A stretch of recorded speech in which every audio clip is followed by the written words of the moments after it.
اعوذ باللہ من الشیطان الرجیم بسم اللہ الرحمن الرحیم۔ آیت نمبر 274 تا 281، سورت بقرہ، پارہ تیسرا۔ ارشاد باری تعالی ہے، الذین ينفقون اموالهم باللیل والنہار سرا وعلانیۃ فلہم اجرہم عند ربہم ولا خوف علیہم ولا هم یحزنون۔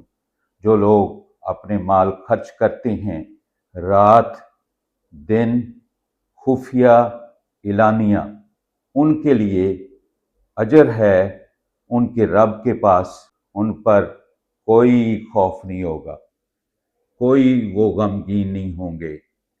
الذین یاکلون الربا لا یقومون الا کما یقوم الذی یتخبطہ الشیطان من المس۔ جو لوگ سود کھاتے ہیں، زمانہ جاہلیت میں لوگ پیسے دیتے تھے تو ڈبل کر کے لیتے تھے، اور جب وقت مقررہ پر پیسے لینے والا نہیں ادا کرتا تھا تو اس پر ڈبل کر دیے جاتے تھے، پھر تھوڑی سی مہلت دیتے تھے، پھر اور زیادہ ہو جاتا تھا۔ تو اس طرح قرض لینے والا بیچارہ ان کے سود کی ادائیگی کی وجہ سے دن بدن ذلیل و خوار ہوتا جاتا تھا۔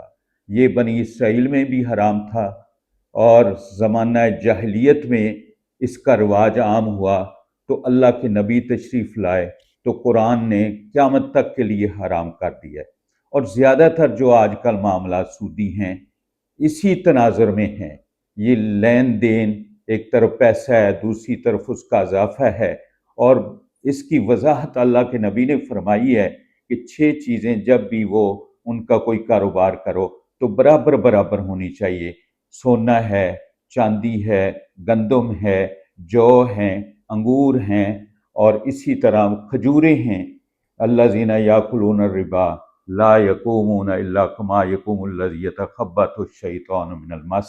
جب حشر میں اللہ کی بارگاہ میں پیش ہوں گے تو اس طرح ہوں گے کہ جیسے شیطان نے ان کو مس کر کے ان کو دیوانہ کر دیا ہو، ان کو پاگل کر دیا ہو۔ اس لیے حضرت عمر رضی اللہ تعالیٰ عنہ کے قول کو مد نظر رکھنا چاہیے۔ جہاں سود کی وضاحت ہے وہ تو ہے ہی ہے، اللہ سے ڈرنے والے اس سے دور رہتے ہیں، لیکن جہاں سود کا شبہ بھی ہو اس سے بھی بچنا چاہیے۔ ذالک بانہم قالوا انما البیع مثل الربا۔ ان کو عذاب اس لیے ہوگا کہ انہوں نے کہا تھا کہ سود تجارت کی مانند ہے، حالانکہ آرڈر از آرڈر۔ جب اللہ نے حرام کر دیا چونکہ چنانچہ البتہ لیکن ہذا میں پڑھنے کی بجائے اس سے بچ رہتے، اس سے دور ہو جاتے، لیکن انہوں نے اللہ کا مذاق اڑاتے ہوئے کہا جیسے تجارت ویسے سود۔ حالانکہ اللہ تعالیٰ فرماتے ہیں احل اللہ البیع وحرم الربا۔ اللہ نے بیع کو تو، تجارت کو تو حلال کیا ہے، سود کو حرام کیا ہے۔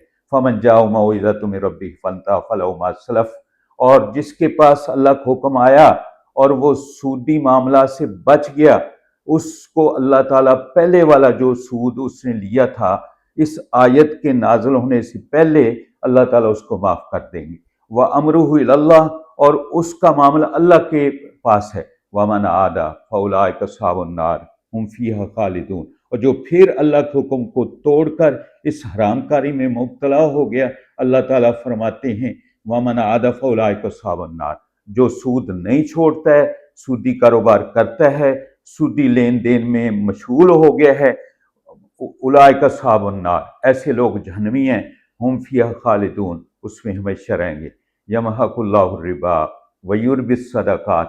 اللہ تعالیٰ سود کو مٹاتا ہے اور صدقات کو بڑھاتا ہے۔ دنیا میں بھی سودی معاملات کو اللہ تعالیٰ کنڈیم کرتا ہے، اللہ تعالیٰ ان کی برکت چھین لیتا ہے اور ان کی کبھی پوری نہیں پڑتی، اور آخرت میں تو اللہ کی ناراضگی کا سامنا سود لینے والے اور سود دینے والے کو کرنا ہی پڑے گا۔ یمحق اللہ الربا ویربی الصدقات واللہ لا یحب کل کفار اثیم۔ اللہ تعالیٰ ہر ناشکرے، ہر انکار کرنے والے کو ناپسند کرتے ہیں، گناہ گار کو ناپسند کرتے ہیں۔ ان الذین آمنوا وعملوا الصالحات واقاموا الصلاۃ وآتوا الزکاۃ لہم اجرہم عند ربہم ولا خوف علیہم ولا هم یحزنون۔ جو لوگ ایمان لائے، اعمال صالحہ کیے، نمازیں ادا کی، زکوٰۃ ادا کرتے رہے، ان کے لیے اجر ہے ان کے رب کے پاس، ایسا اجر لا خوف علیہم ولا هم یحزنون، نہ ان کو کوئی ڈر ہوگا نہ وہ غمگین ہوں گے۔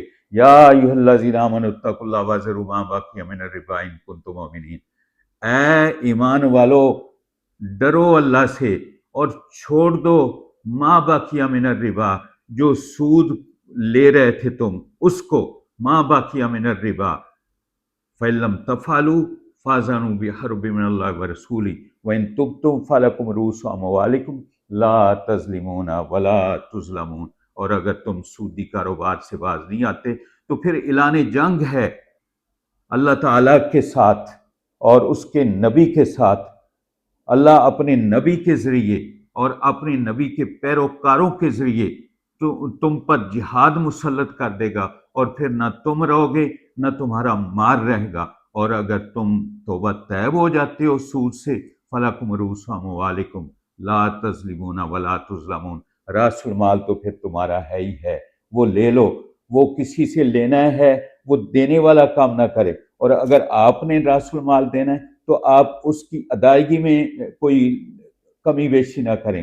لا تظلمون ولا تظلمون وَإِن كَانَ ذُو عُسْرَةٍ فَنَاظِرَةٌ إِلَىٰ مَيْسَرَةٍ، اور جس کو تم نے قرض دیا ہے وہ تنگ دست ہے تو اس کو مہلت دو خوشحال ہونے تک، اور اگر پھر بھی وہ قرض ادا نہیں کر سکتا تو اللہ تعالیٰ فرماتے ہیں وَأَن تَصَدَّقُوا خَيْرٌ لَكُمْ إِن كُنتُمْ تَعْلَمُونَ، اور اگر تم اس کو صدقہ کر دو کیا فرق پڑتا ہے، غریب ہے، محتاج ہے، ضرورت مند ہے، ضرورت پر قرض لیا تھا لیکن اب ادا نہیں کر سکتا ہے اور ادائیگی کے لیے اس کے پاس کوئی چانس بھی نہیں ہے، تو کوئی اپنی قبر اور آخرت کو اور اللہ کو راضی کرنے کے لیے اس پر خیرات کر دو۔